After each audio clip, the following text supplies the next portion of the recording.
안녕하세요. 참새예수 홍정수입니다. 반갑습니다. 봄에는 안 그랬는데 이 단풍이 왜 들었을까요? 감나무가, 우리 집 마당에 있는 감나무가 세상에 어떤 가을 단풍보다도 이쁘게, 성탄절 날인데 이쁘게 물들었습니다. 이거 누가 그랬을까요? 저는 안 그랬습니다. 나무가 스스로 그랬나요? 생각해 보겠습니다. 자, 해가 지고 있기 때문에 어둠 속에서 간신히 보입니다. 저희 마당에 있는 귤나무입니다. 열매는 못 먹습니다. 너무 쉬어서 못 먹는데 주스용이라 그럽니다. 저희들이 몰라서 나무를 잘못 사온 거예요. 자, 저 뒤에는 오늘 성탄절인데 굉장히 흐리네요. 야자수가 100년이 넘은 야자수가 버티고 있습니다. 자, 이 귤나무 누가 열매를 맺게 했을까요? 나무가 스스로 그럴까요? 아니면 누구의 도움으로? 마당을 지키는 주인인 제가 가끔씩 물은 주지만 저는 아무것도 안 했습니다. 가을이 되니까 이렇게 색깔도 이쁘게 변했네요. 누가 그랬을까요? 왜 이런 일이 생길까요? 변화. 이 시간의 주제는 아니지만 제가 또 다른 채널을 운영하고 있는데 그 또 다른 채널은 신학교를 다닌 사람들이 교과서, 조직신학이라는 교과서를 알고 있다고 전제를 하고 그 교과서 이야기에 따라서 제 나름대로 조직신학을 전개하는 채널이 기독교 홍정수 조직신학 TV라는 채널인데, 어제 도착한 이 책이 저에게는 큰 기쁨이었기 때문에 이 조직신학 시간은 아니지만 참새예수 시간에 여러분과 함께 저의 행운을 나눕니다. 데이빗 그리핀이라고 하는 사람은 여기 LA에서 한 40마일 동쪽으로 가면 클레몬트 신학교가 있는데 거기에 조직신학 교수인데, 기독교 조직신학이라는 이름으로 제가 생각하는 그런 책을 냈어요. 전통적인 조직신학은 교리신학이었는데 여기는 조직신학이라는 말을 쓰면서 복음신학입니다. 복음신학. 기독교 복음이 뭐냐? 기독교 메시지가 뭐냐? 기독교 메시지라는 거는 동네마다, 계급마다, 듣는 사람마다 다 다르지요. 여기에는 미국 사람들을 위한 기독교 복음서. 여기에 기독교라는 밑에 여기에 더 짜 써놨는데 이거는 미국인을 위한 불교 복음도 있고 미국인을 위한 이슬람 복음도 있는데 자기는 미국인을 위한 기독교 복음을 이야기한다, 그런 건데, 이게 조직신학이라는 말을 요즘은 사람들이 잘 안 쓰는데 학자들이, 데이빗 그리핀이 이 말을 썼어요. 그래서 저는 내 생각과 상통하는 신학자가, 그것도 세계적인 거물로 알려진 인물이 살아있구만. 저에게 있어서는 굉장히 큰 위안이 되는 이야기라 오늘의 주제와는 해당이 없지만 제가 여러분과 함께 이 기쁜 소식을 나눕니다. 여러분들이 이 참새 예수나 홍정수 조직신학 TV를 보면서 저는 이상한 소리 혼자 떠드네, 그런 의구심을 가졌을지도 모르는데, 숫자적으로는 극소수의 사람들이지만 그 극소수의 사람들이 바로 미래를 끌어나갈 거고 여러분들은 거기에 동승하고 있는 것입니다. 확신을 가지고 열심히 따라와 주시면 여러분에게도 저에게도 큰 힘이 되겠습니다. 오늘의 주제는 어떤 사건, 현상, 일, 질문이 있고 그 질문에 대한 설명, 해명, 대답, 원인을 설명할 때 그 설명이 질문과 동일한 내부에서 나왔느냐, 원인은 사건은 여기에 있는데 이 사건을 일으킨 인자, 원인이 외부에 있느냐, 외계에 있느냐, 이런 이야기를 해보려고 합니다. 하나님이 세상을 창조하셨다. 구약 성서의 이야기를 압축해서 말하면 이런 거죠. 하나님이 세상을 창조하였다. 신약의 이야기를 압축해서 말하면 하나님이 세상을 사랑하신다. 이것이 구약과 신약의 말입니다. 저는 이런 말을 들으면 머리가 쥐가 날라 그래요. 왜냐하면 세상을 만든다, 냉장고를 만든다, 에어컨을 만든다, 논을 가한다, 혹은 강아지를 사랑한다, 고양이를 사랑한다, 참새를 사랑한다. 이거는 우리 내부의 언어입니다. 내부 우리들 동네의 경험입니다. 그런데 저는 기독교 바깥에서 태어났기 때문에 여기 주어 하나님이라는 단어를 성경에서나 설교자가 설교할 때나 신학자들의 책 속에서 이 하나님이라는 단어가 등장하면 저는 알러지 반응을 일으켜요. 알레르기가 생깁니다. 그 말이 무슨 말이야? 여러분은 그런 고약한 의구심을 한 번도 가져본 적이 없으시겠죠. 이 하나님이라는 단어는 외부, 외계에서 온 단어입니다. 여기까지는 이해가 쉽겠죠. 제가 14번의 강좌로 껍데기 바울 얘기를 하려고 하는데, 바울의 핵심은 이런 겁니다. 바울이 누가복음에 의하면 예수님이 승천한 지 이미 3년, 30년, 300년, 3000년 마찬가지죠. 이 세상에 안 계신 때에 바울이 베드로와 똑같이 예수님의 동생 야고보와 똑같이 나도 부활하신 예수를 만났다. 바울이 부활하신 예수를 만났다.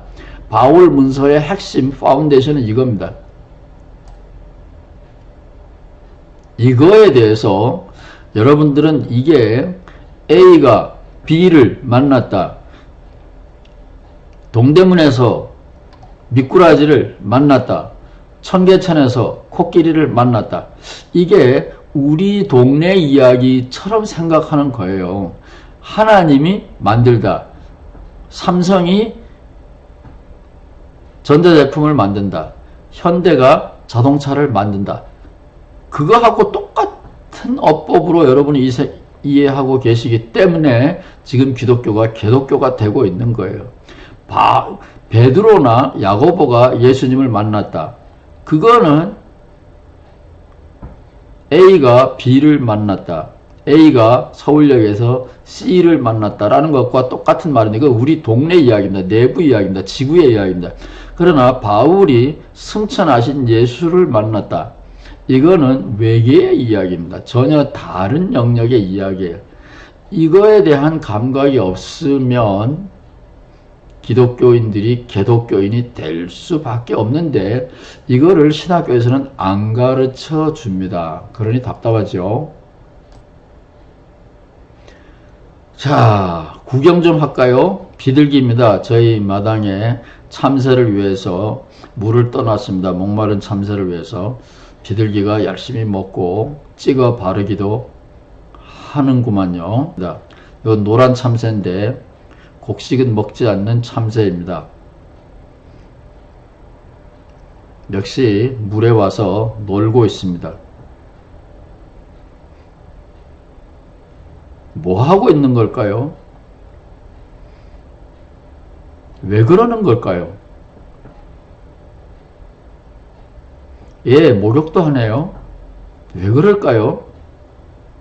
물이 여기까지 저한테서 막 튕겨 나오는 것 같아요.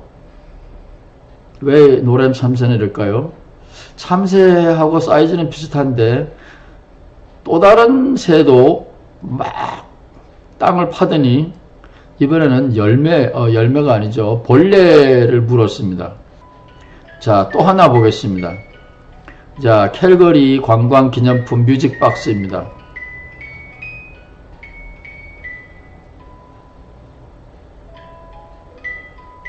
잘 돌아가죠. 음악을 싣고 다니는 관광열차입니다. 근데 섰어요. 제가 건들지 않았는데 섰습니다. 시계입니다.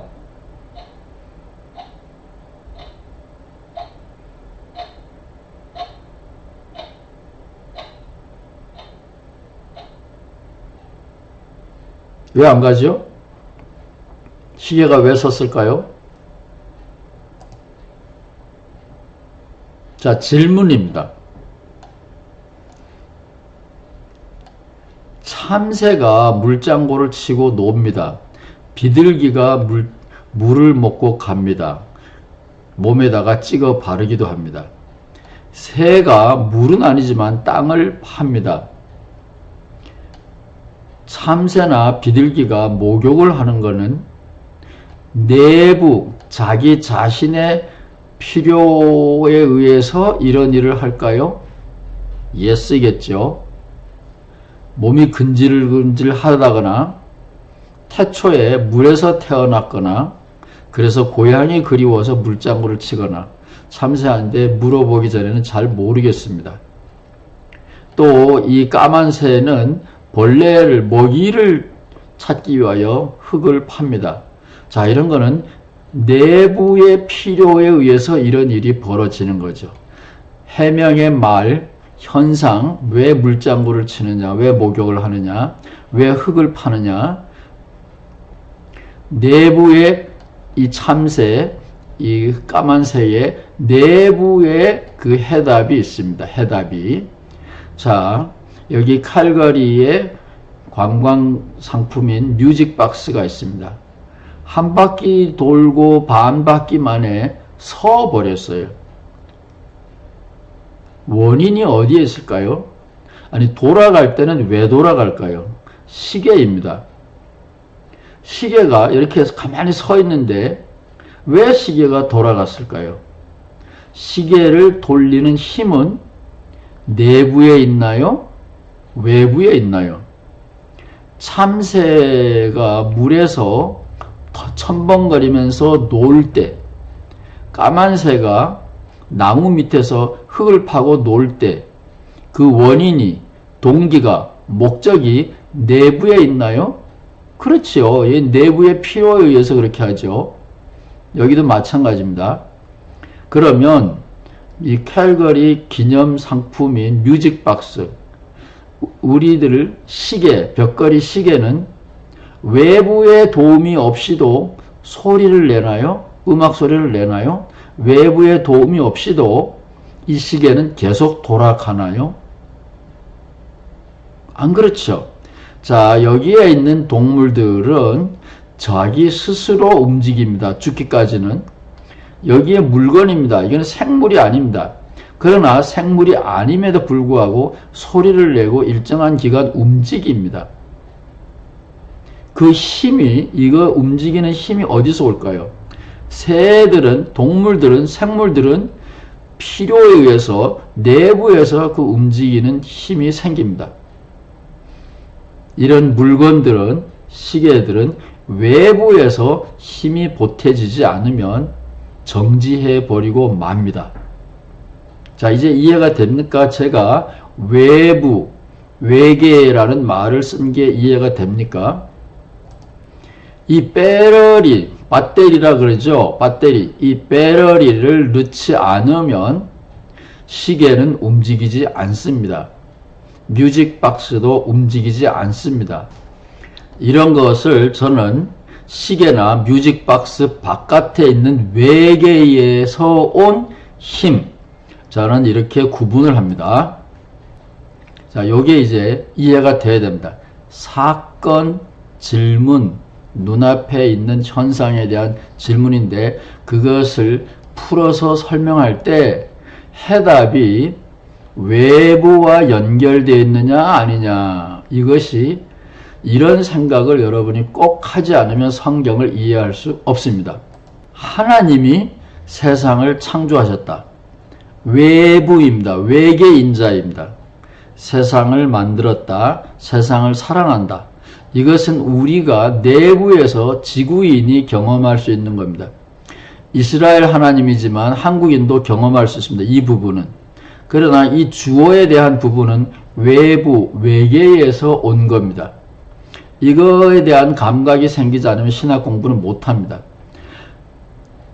구약 성서에 대한 이야기는 쉽게 이해가 될 거예요. 근데 신약에서 보면, 신약에 바울이 신약의 기초를 마련했다고 볼 수 있는데, 바울의 신학의 핵심 출발은 이런 겁니다.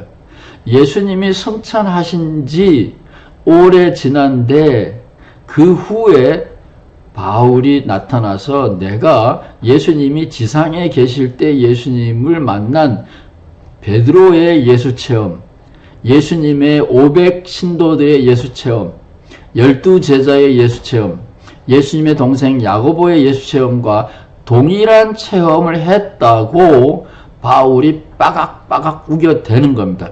여기에 부활하신 예수는 바울의 입장에서 보면 사도신경의 입장에서 사도행전의 입장에서 보면 부활하신 예수님은 이미 외계로 가신 다음입니다. 내부의 인물이 아니었어요. 내부의 바울이 외계인 예수님을 만났다라는 건데 이게 말이 되느냐 그런 겁니다. 세상을 누군가가 만들었으니까 있겠죠. 세상 사람을 사랑한다. 예, 우리도 사람을 사랑합니다. 그런데 외계인 하나님이 우리를 사랑한다. 이거는 우리가 경험하기 어려운 사람이 말을 자주 사용은 하지만 이 사람이 사용하는 말들은 이해가 그렇게 쉬운 게 아닙니다. 오늘 굉장히 쉬운 것 같지만 어려운 이야기를 여러분과 나누었습니다.